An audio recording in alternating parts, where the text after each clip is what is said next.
Hello मेरे प्यारे प्यारे बच्चों। आज हम बात करेंगे अव्यव शब्द मतलब कि अविकारी शब्द।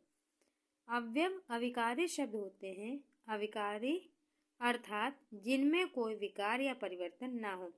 जो हमारे अव्यव शब्द होते हैं जिन्हें हम अविकारी शब्द भी कहते हैं, उसका मतलब ये होता है कि उनमें कभी भी किसी प्रकार का कोई परिवर्तन या विकार नहीं होता है। अब आइए परिभाषा पढ़ते हैं। वे अव्यव जिनमें संज्ञा, सर्वनाम, लिंग, वचन के आधार पर कोई परिवर्तन न हो। वे शब्द जिनमें संज्ञा, सर्वनाम, लिंग, वचन के आधार पर कोई परिवर्तन न हो, वे हमारे अविकारी या अव्यय शब्द कहलाते हैं। अब हम एग्जाम्पल के द्वारा, उदाहरण के द्वारा समझेंगे तो आपको अच्छे से समझ में आएगा। अब जैसे इसमें पहला उदाहरण है, दादाजी धीरे धीरे चलते हैं। अब इसमें धीरे धीरे जो है वो अविकारी शब्द है। अब समझिए कैसे। अब जैसे दादाजी है, दादाजी धीरे धीरे चलते हैं। दादाजी क्या है? पुल्लिंग है। अब इसकी जगह पर अगर दादी या दीदी शब्द का प्रयोग करें, दीदी जी धीरे धीरे चलती हैं या दादी जी धीरे धीरे चलती हैं, तो आपने देखा क्या धीरे धीरे शब्द में कोई परिवर्तन हुआ? नहीं हुआ। दादाजी धीरे धीरे चलते हैं तो भी धीरे धीरे शब्द एक जैसा है। दादी अर्थात स्त्रीलिंग अगर प्रयोग हो रहा तो भी शब्द धीरे धीरे में कोई परिवर्तन नहीं है। अब दूसरा है, राम और लक्ष्मण वन में गए। इसमें और शब्द जो है वो आपका अविकारी शब्द है। अब जैसे राम और लक्ष्मण वन में गए, इसकी जगह यदि कोई सर्वनाम लगा दें, मैं और वह वन में गए, तो क्या उसमें और में कोई परिवर्तन हुआ? या लिंग के अनुसार परिवर्तन कर दें, सीता और गीता वन में गई। सेंटेंस बदल रहा है लेकिन क्या और में कोई परिवर्तन हुआ? ऐसा तो है नहीं कि जब हमने स्त्रीलिंग का प्रयोग किया तो और की जगह कोई और शब्द लगाया हो। राम और लक्ष्मण है तो भी और है, सीता और गीता है तो भी और वन शब्द का ही प्रयोग किया है।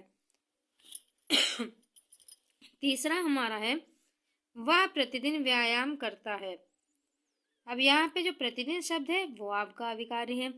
अब वह प्रतिदिन व्यायाम करता है, अब वह सर्वनाम है। इसकी जगह यदि हम कोई संज्ञा शब्द ले लें कि राधा प्रतिदिन व्यायाम करती है, रोहन प्रतिदिन व्यायाम करता है, तो क्या इसमें संज्ञा की जगह सर्वनाम की जगह संज्ञा प्रयोग किया तो क्या प्रतिदिन में कोई परिवर्तन हुआ? नहीं, वह शब्द अपनी जगह पर वैसे ही प्रयोग हुआ है। और उदाहरण देखते हैं, मैं अभी अभी घर लौटा हूँ। मैं अभी अभी घर लौटा हूँ। अभी अभी शब्द जो है वह अभी अभी घर लौटी है। तुम अभी अभी घर आए हो या लौटे हो। सेंटेंस बदलने पे क्या अभी अभी शब्द में कोई परिवर्तन हुआ? सर्वनाम के आधार पे या वचन के आधार पे, लिंग के अनुसार आधार पे कोई परिवर्तन हुआ? नहीं। उसके बाद है एक और उदाहरण, बच्चे बहुत शोर मचा रहे हैं। बच्चे हैं, बहुवचन है, बहुत शोर मचा रहे हैं। एक वचन में अगर इसका प्रयोग करें, बच्चा बहुत शोर कर रहा है या बहुत शोर मचा रहा है। लड़के बहुत शोर मचा रहे हैं, लड़की बहुत शोर मचा रहे हैं। समझ रहे हैं आप बात?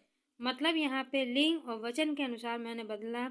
लिंग में पुल्लिंग स्त्रीलिंग दोनों में शब्द बनाए, वचन के अनुसार बहुवचन का एक वचन किया, लेकिन फिर भी बहुत शब्द पे कोई प्रभाव नहीं पड़ा। तो दादाजी धीरे धीरे चलते हैं, धीरे धीरे में कोई परिवर्तन नहीं है। राम और लक्ष्मण वन में गए, और शब्द में कोई परिवर्तन नहीं हुआ, चाहे राम लक्ष्मण हो चाहे सीता गीता हो। वह प्रतिदिन व्यायाम करता है, प्रतिदिन में कोई परिवर्तन नहीं है, चाहे वह हो चाहे मैं हो चाहे आप हो। मैं अभी अभी घर लौटा हूँ। अभी अभी शब्द में भी कोई परिवर्तन नहीं हुआ है, चाहे फिर मैं अभी अभी लौटी हूँ चाहे आप अभी अभी लौटे हो।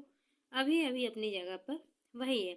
वैसे ही बच्चे बहुत शोर करते हैं, बच्चा बहुत शोर करता है, तुम बहुत शोर करते हो, मैं बहुत शोर करती हूँ। कुछ भी लिखे लेकिन बहुत बहुत पे फर्क नहीं पड़ा।